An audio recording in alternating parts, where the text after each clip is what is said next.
Thank you. I have the same story as many other people here. Since I've become aware of Abraham, my life has changed dramatically.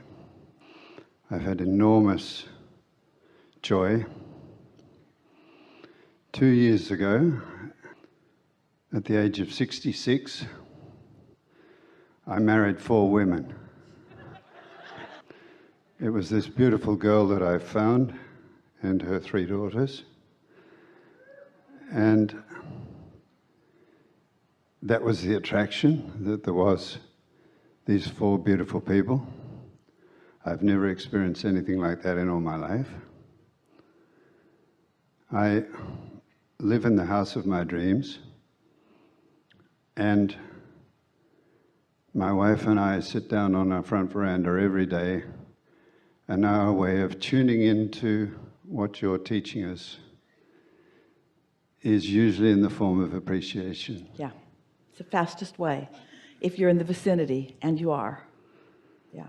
Thank you. And the reason I'm up here, I want to be brief. I'm hoping to be able to contribute to some other people's journey, is that since the age of about 8 that I can best recall, I've experienced depression in various forms. I can remember my mother often referring to what she called sulking. I had no idea I had any sense of control over it. And the point I would like to ask you about, because I just don't know what's happening, is my wife and I, often when we get into what we call the contrast, often we just say to the other gently, what's a better thought? And most of the time that works. But the reason I'm here, I wanted to talk to you and ask you, is because I don't know the answer. Sometimes my darling wife will say, what's a better thought? And it simply doesn't work. I don't feel I'm being lazy about trying to get out of it. It just doesn't happen. Whatever I do with all your teachings, I don't seem to be able to get out of my depression. It doesn't last forever, but other times I can get out of it quite clearly with the processes that you've taught us. But there's times when I seem completely stuck and there seems to be no way out. And that's the purpose of why I wanted to talk to you.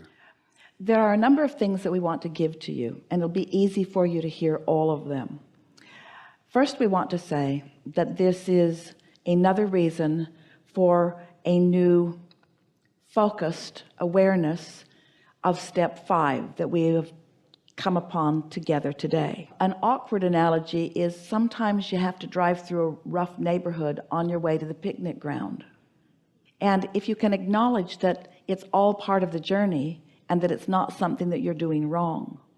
Now, the reason that this is particularly important for you to hear is because, as you said, this is an expectation that's been going on for a long time, and it was amplified by your mother, who did not understand when you were merely in quiet contemplation. When you're in quiet contemplation, to others it can look like depression.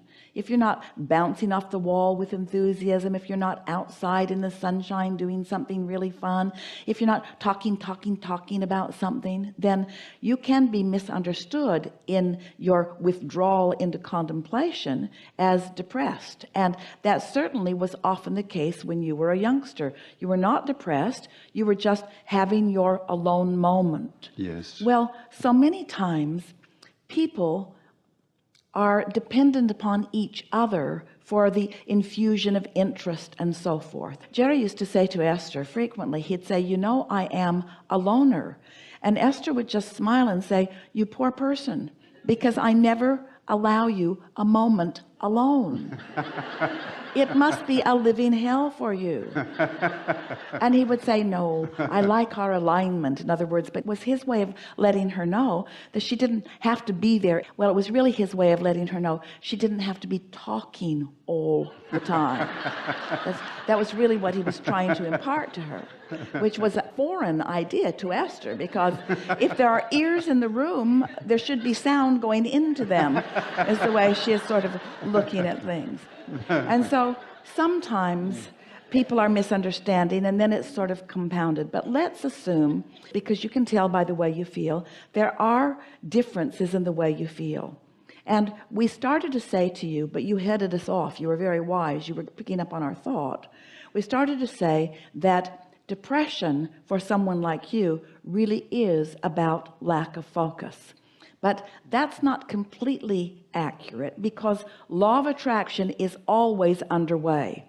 And so if there is a thought that you are considering and you allow it to get some traction, then law of attraction will take you down the path of least resistance on that thought. So what we are asking you to consider, think for just a moment about you being at the center of a hub, and this point of attraction is you, and things are coming to you. But imagine pathways coming in to you from all directions. And some of the pathways are bright, good feeling pathways, and some of them are darker and not so good feeling. Well, the less you think about any of those things, then the more remote and unpassable those paths become. So that the good feeling paths become the path of least resistance. That's where most of the thoughts are occurring to you, where the darker things that you once worried about, that you're hardly ever thinking about, don't happen at all. But every now and again something will happen that triggers. It could be music. In fact, it often is some sound or some fragrance that actually starts a little bit of an activation on one of those other paths. Yes. And so the thoughts begin to come, and if you're not aware of the way you are feeling, then there will become enough traction that now you have a full-blown momentum, and under those conditions your words are accurate. We hear people say, Abraham, it does not feel to me like I'm thinking these thoughts, it feels to me like these thoughts are thinking me. And all it is that you allowed more momentum to get going than is really good for you. And the answer to it is take your step 5 moment. Say to yourself, there's a contrast in my vibration that without being aware I have activated, and it's coming in a strong enough way that I can't do anything about it, not right now, this red hot minute. But I could poke around in it a little bit and launch some rockets of clarity. In other words, utilize it to your advantage. Don't try to run away from it. Utilize it to your advantage, because if it's coming up often enough that you are saying, as you are today, that it's something that is a thing in your life experience, then it's a good idea to let it play out just a little bit and acknowledge, see what advantage or what clarity you can wring out of it.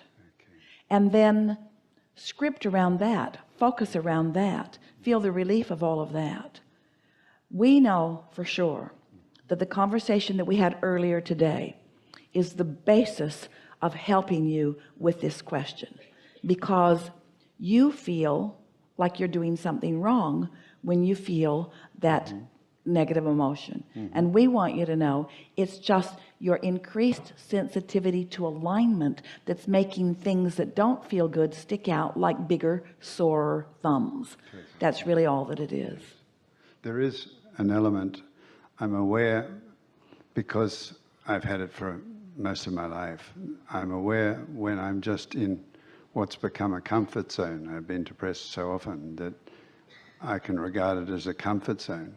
But what you've explained so thoroughly, thank you very much, is that these are moments when I feel not in a comfort zone. I just am lost as to how to get it out. You've explained it very well. Thank you. But ask yourself, do you prefer adventure or boredom? I far prefer adventure. Yes, you do. Put me in a hang glider any day. Thank you. So you just rather hang glide with your thoughts. You can feel that those thoughts really don't have much power. And we think that you're more perplexed by them. And you've shined an extra spotlight on yourself now because you want to be bright and shiny for your beautiful women. I do. But we want you to realize that it's not your job to be bright and shiny for them.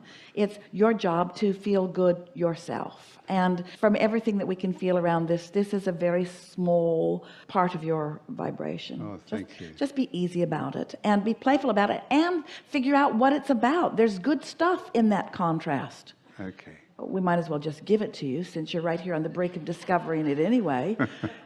Your sweet mother did not know what she was talking about. I totally agree. Yeah. Yeah. Yeah. She was projecting her depression on you. She was. She Yeah. was. Absolutely. Yeah. Yeah. Something more? No, that's fantastic. Really Thank good. you. Yeah.